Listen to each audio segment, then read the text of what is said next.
Hi అండి, అందరికీ నమస్తే. Welcome to SJN garden. కాకర గింజలు పెట్టినప్పటి నుండి తీగ పెరిగి పిందెలు పడి కాయలు అయ్యి మనం హార్వెస్ట్ చేసుకున్నంత వరకు కూడా మనము చాలా సమస్యలు అయితే ఫేస్ చేస్తూ ఉంటామండి. ఏంటి ఆ సమస్యలు అంటే, కొందరికి పూత రాలిపోతుందండి, కొందరికి ఏమంచి ఎక్కువగా పురుగు పట్టేస్తుంది, కొందరికైతే ఇలాగా ఆకులన్నీ కూడా పండుబారిపోయినట్టు అయిపోతాయండి. దానికన్నీ కూడా మనం ఇంతకు ముందు అయితే చెప్పానమాట. ఆకులు పండుబారిపోతూ ఉంటే మనము 1 లీటర్ వాటర్లో 1 స్పూన్ ఎప్సమ్ సాల్ట్ వేసి మనం స్ప్రే చేసామంటే ఆకులన్నీ కూడా గ్రీన్ కలర్ లాగా మారుతాయి అని చెప్పాను. అండ్ నెక్స్ట్ ఏంటంటే, పూతంతా రాలిపోతూ ఉంటే దానికి మనము మజ్జిగని, పుల్లటి మజ్జిగని, అందులో 1 స్పూను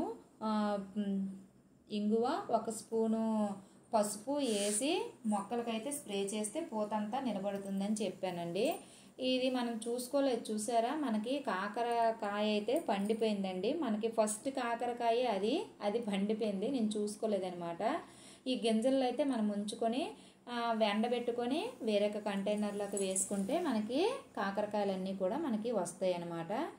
చూసారా ఎన్ని కాకరకాయలు. ఈ కాకరకాయ విత్తనాలను నేను ఎక్కడి నుంచి తెప్పించానంటే, ఈ విత్తనాలని నేను మీషోలో అయితే ఆర్డర్ చేశానండి.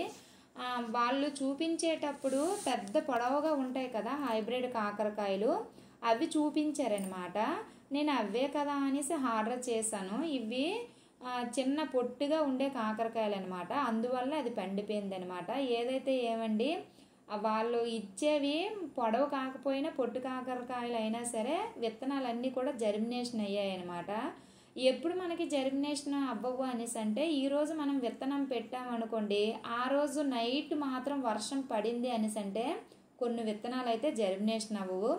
అందువల్ల మనము విత్తనం పెట్టేటప్పుడు దానిపైన వర్షం గట్టా పడకుండా ఏదైనా కవర్తో క్లోజ్ చేసుకోవాలి. లేదు అంటే కొన్ని విత్తనాలు జర్మినేషన్ అవుతాయి, కొన్ని విత్తనాలు అయితే జర్మినేషన్ అవ్వవన్నమాట. మొన్న వర్షాల కారణంగా పూసిన పూతంతా కొంచెం అయితే పిందిలాగా మారింది, కొంచెం అయితే పూతంతా రాలిపోయిందండి. ఇక్కడ ఇటు సైడ్ వస్తే మీకు చూపిస్తాను ఎలాగా మాడిపోయింది అనేసి అనమాట. ఇక్కడ చూడండి, మనకి చిన్న చిన్న పిందులు అయితే వచ్చాయన్నమాట. మనకి పూత కొన్ని అయితే పిందిల్లా మారాయి, చూసారా, చిన్నవి, చాలా చిన్నవి పిందిల్లా మారిపోయావన్నమాట.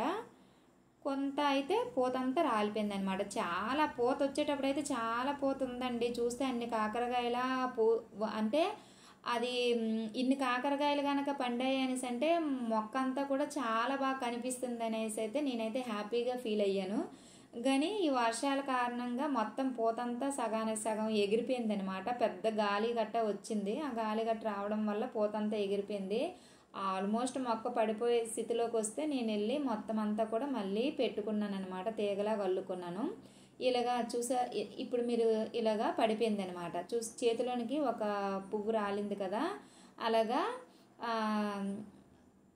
ఏదైతే తీగలా పాకుతుందో అక్కడ పువ్వు వస్తుంది కదా, ఆ పూతంతా అలాగా రాలిపోయింది అనమాట. ఇప్పుడు మనము మళ్ళీ పూత వచ్చినప్పుడు మనము మజ్జిగ కనుక స్ప్రే చేసుకున్నామంటే మళ్ళీ మనకి పూతంతా నిలబడి మనకి పిండి రూపంలో మారుతుంది. మనము హార్వెస్ట్ అయితే చాలా చక్కగా చేసుకోవచ్చు అనమాట. ఇంతకుముందు మనము అన్నీ కూడా లిక్విడ్ ఫామ్లో ఇచ్చామండి, మీరు చూసే ఉంటారు చాలా వరకు కూడాను. మనము ఎప్పటికప్పుడు మనం ఫెర్టిలైజర్స్ అనేవి మంచిగా ఇచ్చుకున్నాము అనేసి అంటే మనకి మంచి రిజల్ట్ అనేది ఉంటుందండి. ఎంత మంచి రిజల్ట్ అనేసి అంటే, మన ఇంట్లోనే అంటే బయట కొనుక్కోకుండా మనం హాయిగా ఇంట్లో పండించిన వాటితోనే మనకి కూరకైతే బాగా ఖర్చు అయితే చాలా వరకు మిగులుతుంది అనమాట. చూసారా ఎంత చక్కగా మనకి కాకరపాదు అనేది బాగా పాకింది కదా. ఇదైతే పాత గొడుగుని ఇలాగైతే తయారు చేశాను. విత్తనం పెట్టేటప్పుడు ఒక్కొక్కరు ఒక్కొక్క పద్ధతిలో పెడతారండి. ఒకరైతే ఒక విత్తనం అనేది వేరేగా పెట్టి దాన్ని కొత్త కంటైనర్ తీసుకొని దాంట్లోనికైతే నాటుతారు. నేనైతే విత్తనాలను ఇలా డైరెక్ట్గా నాటేస్తానండి. నేను చెప్పాను కదా మీషోలో ఆర్డర్ చేశాను అనేసి, ఇలాగ ప్యాకింగ్ ద్వారా నాకైతే విత్తనాలు అనేసి వచ్చాయన్నమాట. నేను ఈ పెద్ద కంటైనర్లో ఒక 4 విత్తనాలు అయితే పెట్టానండి. 4కి కూడా 3 అయితే జర్మినేషన్ అయ్యాయి, ఒకటైతే జర్మినేషన్ అయితే అవ్వలేదు. ఈ విత్తనాలు మొలకెత్తడానికి ఒక వారం రోజులు లేదంటే 14 రోజులు పడుతుందండి. ఒక్కో విత్తనం ఒక్కోలా జర్మినేషన్ అవుతుందన్నమాట. కొంచెం టైం అయితే పడుతుందండి. 7 నుంచి 14 రోజుల మధ్యలో అయితే ఈ జర్మినేషన్ ప్రాసెస్ అనేది జరుగుతుందన్నమాట. మనకైతే ఈ కాకరకాయ విత్తనాలు కొంచెం తొందరగానే జర్మినేషన్ అయ్యాయండి. అంటే నేను నానబెట్టి విత్తనం అనేది వేసాను, అందువల్ల తొందరగా జర్మినేషన్ అయ్యింది. నేనైతే డైరెక్ట్గానే విత్తనం అనేది పెట్టేస్తానండి. ఒక్కొక్కరు ఒక్కో విధంగా పెట్టుకుంటారనమాట. కొందరు ఏం చేస్తారు అనేసి అంటే గ్లాస్లో వేసి దాన్ని వేరేగా రీపోర్ట్ చేస్తారు. నేనైతే డైరెక్ట్గా విత్తనం అనేది పెట్టేశానండి. పాటింగ్ మిక్స్కి వస్తే పశువుల ఎరువు తర్వాత మట్టిని 2 సమాన భాగాలుగా తీసుకున్నాను. కొంచెం కోకోపిట్ అనేది వేసాను అనమాట. వేసేసి దాంట్లోని ఒక గుప్పెడు బోన్ మీలు, గుప్పెడు నీమ్ పౌడరు, గుప్పెడు ఎప్సమ్ సాల్ట్ అనేది వేసి అన్నింటినీ బాగా కలుపుకొని కంటైనర్లోనికి నింపుకొని వాటర్తో తడుపుకొని అప్పుడు నానబెట్టిన విత్తనాలను అయితే మనము ఇప్పుడు నేను ఎలా అయితే గుచ్చానో అలా గుచ్చాను అనమాట. నాకు కొంచెం తొందరగానే జర్మినేషన్ అయితే అయ్యిందనమాట. ఎంత టైం అనేది నాకైతే ఐడియా లేదండి, కానీ తొందరగానే జర్మినేషన్ అయ్యింది. ఇప్పుడు మన మొక్కలకు ఏమిస్తాము అనేసి అంటే నీమ్ పౌడరు, బోన్ మీలు, తర్వాత మన కొబ్బరి అంటే కొబ్బరి నూనె ఆడించిన తర్వాత పిప్పు ఉంటుంది కదండి, ఆ పిప్పు అనమాట. ఈ మూడింటిని కూడా మన మొక్కల మొదట్లో అనేది వేసుకోవాలి. దానికోసం మనము ఎక్కడైతే మనం కాకరపాదులు పెట్టామో దానికి మట్టిని మొత్తం లూజ్ చేయాలి. లూజ్ చేసిన తర్వాత మనకి కలుపు మొక్కలు గట్టా ఉంటే తీసేసుకోవాలండి. కలుపు మొక్కలు ఉండేటప్పుడు మనము ఈ ఫెర్టిలైజర్ కనుక ఇచ్చాము అనేసి అంటే ఆ కలుపు మొక్కలే దీంట్లో ఉన్న పోషకాలన్నీ తీసేసుకుంటాయి. మన అసలు మొక్క అనేది తీసుకోవడానికి మరి ఇంకేముంటుందండి, అన్నీ అవే తీసేసుకుంటే.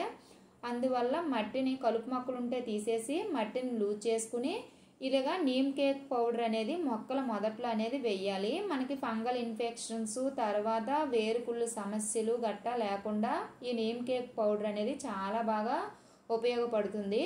తర్వాత బోన్ మీల్ అండి. నెలకు ఒకసారైనా సరే పువ్వుల మొక్కలకు కానీ కూరగాయ మొక్కలకు కానీ బోన్ మీల్ అనేది వేస్తే చాలా మంచిదన్నమాట. కూరగాయ మొక్కలకి గట్టా దీంట్లోని ఫాస్ఫరస్ అనేది ఎక్కువగా ఉంటుంది కాబట్టి మనకి పూత అనేది పిందిలుగా మారి పెద్ద సైజులో రావడానికి ఈ బోన్ మీల్ అనేది చాలా బాగా ఉపయోగపడుతుంది. అందువల్ల ఈ బోన్ మీల్ అనేది నెలకు ఒకసారైనా మొక్కలకు ఇవ్వండి. తరువాత ఇది కొబ్బరి పిండి అండి. కొబ్బరి నూనె ఆడించిన తర్వాత మిగిలిపోయిన పిప్పు ఉంటుంది కదా, ఆ పిప్పిని ఇలా చెక్కల రూపంలో మనకి బయటికి అమ్ముతారనమాట. గానుగు దగ్గర గట్టా అమ్ముతారు. చాలా తక్కువ రేటుగా దొరుకుతుందండి. మనం తీసుకొని వచ్చి నెలకు ఒకసారి లేదా నెల 15 రోజులకు ఒకసారి ఇలాగా మొక్కల మొదట్లో పెట్టాము అనేసి అంటే స్లో రిలీజ్ ఫెర్టిలైజర్గా మనకు ఉపయోగపడుతుంది. లిక్విడ్ ఫామ్లో మనం ఇచ్చాము అనేసి అంటే 15 రోజులకు ఒకసారి ఇచ్చుకోవచ్చు అనమాట. అది తొందరగా మన మొక్క అనేది అబ్జర్వ్ చేసుకుంటుంది. దీని నుంచి పోషకాలు తీసుకోవడానికి కొంచెం టైం పడుతుంది కాబట్టి ఇలా మనం వేసుకుంటే మనకి స్లోగా తీసుకుంటుంది అనమాట. తీసుకుని మనకి మంచి రిజల్ట్ అయితే ఉంటుంది అనమాట. ఇది ఇవాల్టి వీడియో. ఈ వీడియో మీకు నచ్చిందని అనుకుంటున్నానండి. ఈ వీడియో కనుక మీకు నచ్చినట్లయితే ప్లీజ్ లైక్ చేయండి, ప్లీజ్ సబ్స్క్రైబ్ చేసుకోండి ఫ్రెండ్స్. ఇలాంటి మంచి వీడియోస్ కోసం మన ఛానల్ని ఫాలో అవుతూ ఉండండి. Bye friends.